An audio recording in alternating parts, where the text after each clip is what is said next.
मैंने जब स्कूल की पढ़ाई पूरी की तभी मैं काम करने लग गया था। मैंने एक स्टॉक ब्रोकरेज ऑफिस में कोटेशन बोर्ड बॉय के तौर पर काम की शुरुआत की। डेटा के मामले में मैं बहुत तेज था और स्कूल की 3 साल की पढ़ाई अरिथमेटिक मैं 1 साल में ही सीख चुका था। मैं मेंटल अरिथमेटिक में एक्सपर्ट था और अब मैं एक कोटेशन बोर्ड बॉय के रूप में काम कर रहा था। एक कस्टमर मुझे रोजाना फोन करता था और मुझे आज के मार्केट भाव के बारे में पूछता रहता था। मुझे उससे कोई दिक्कत नहीं थी क्योंकि ये मेरा काम था और मैं डिजिट्स को मुंह ज़बानी याद रखता था, इसलिए मुझे कोई भी परेशानी नहीं हुई। ऑफिस में मेरे अलावा भी कई लोग काम कर रहे थे और जाहिरी तौर पर मैंने कुछ दोस्त बना लिए थे। मैं सुबह 10 बजे से दोपहर के 3 बजे तक काफी बिजी रहता था। अपने काम के दौरान किसी और की परवाह भी नहीं करता था। मार्केट इतना बिजी था कि मैं कुछ और सोच ही नहीं पा रहा था।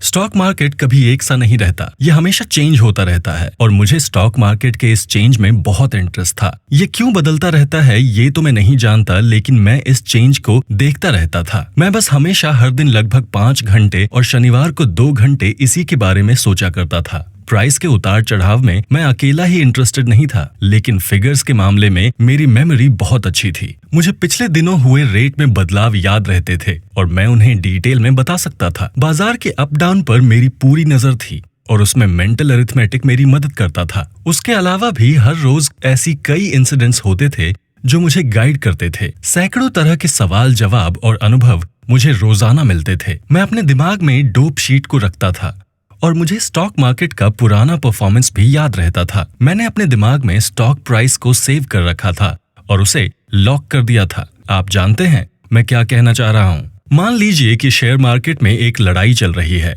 और इस दौरान टिप आपके लिए दूरबीन का काम करती है। ये इतनी बिलीवेबल है कि आप 10 में से 7 बार इसका यकीन करें तो गलत नहीं होगा।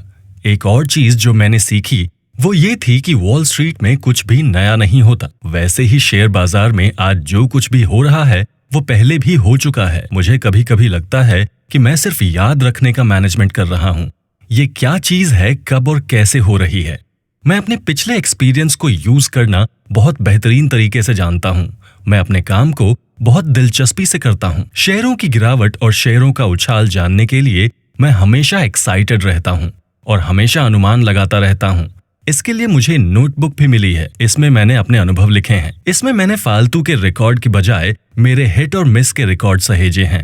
मैं देखने की कोशिश करता हूँ कि क्या सही है, क्या गलत है और स्टॉक मार्केट के अप डाउन का अध्ययन करने के बाद में इस डिसीजन पर पहुंचता हूँ कि क्या ये पिछले 8-10 दिनों से उसी तरह बिहेव कर रहा है। मुझे लगता है कि मैं सोमवार को स्टॉक की कीमतों को गिरावट के तौर पर लिखूंगा कि बुधवार को इन्वेस्टर को क्या करना चाहिए। इस तरह अब मुझे धीरे धीरे टिप के संदेशों में इंटरेस्ट होने लगी है। आपको महीने भर रुकना चाहिए, आपको इंतजार करना चाहिए भी या नहीं, इन चीजों को मैं बार बार दोहराता हूँ और अपडेट करता हूँ। मैं लगातार सीखता जा रहा था और टिप से मैंने काफी कुछ सीखा। मेरे ऑफिस में काम करने वाला लड़का जो उम्र में मुझसे बड़ा था, एक दिन लंच के टाइम मेरे पास आया और उसने मुझसे पूछा, क्या तुम्हारे पास पैसा है? मैंने उससे सवाल किया कि तुम ऐसा क्यों पूछ रहे हो? उसने कहा, मुझे बर्लिंगटन पर टिप मिला है और मैं वहाँ ये पैसा लगाना चाहता हूँ। मैं वहाँ किसी के साथ जाना चाहता हूँ। तुम चाहो तो मेरे साथ चल सकते हो। मैंने कहा, यह हजारों डॉलरों का काम है और बड़े हिम्मत वाले लोग इस खेल को खेलते हैं। मेरे अधिकतर क्लाइंट स्टॉक मार्केट का खेल खेल रहे हैं। ये खेल सिर्फ वही लोग खेलते हैं जिनके पास बहुत सारा पैसा है, अपनी गाड़ी है और लग्जरी लाइफ है। उसने कहा, लेकिन मैं चाहता हूँ कि तुम भी खेलो।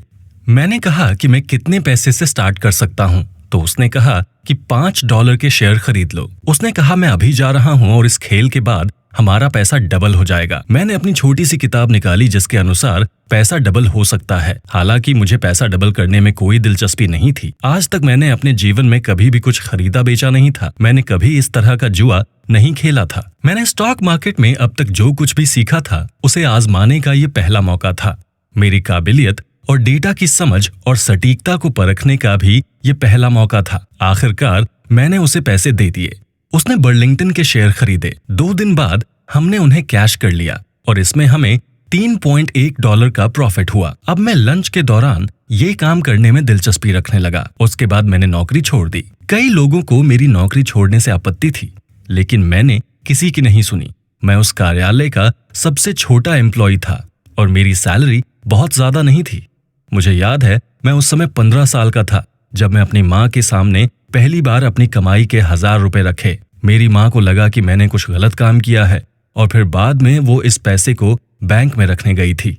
उसने आज से पहले कभी इतने सारे पैसे देखे भी नहीं थे और ये यकीन नहीं कर पा रही थी कि 15 साल का लड़का 1000 रुपए कमा सकता है। लेकिन मैं बहुत तेज था। मैंने शेयर मार्केट के बिजनेस में खुद को साबित किया है। सिर्फ 10 शेयर खरीदकर मैंने खुद को सही साबित किया है और मेरा विश्वास भी बढ़ गया था।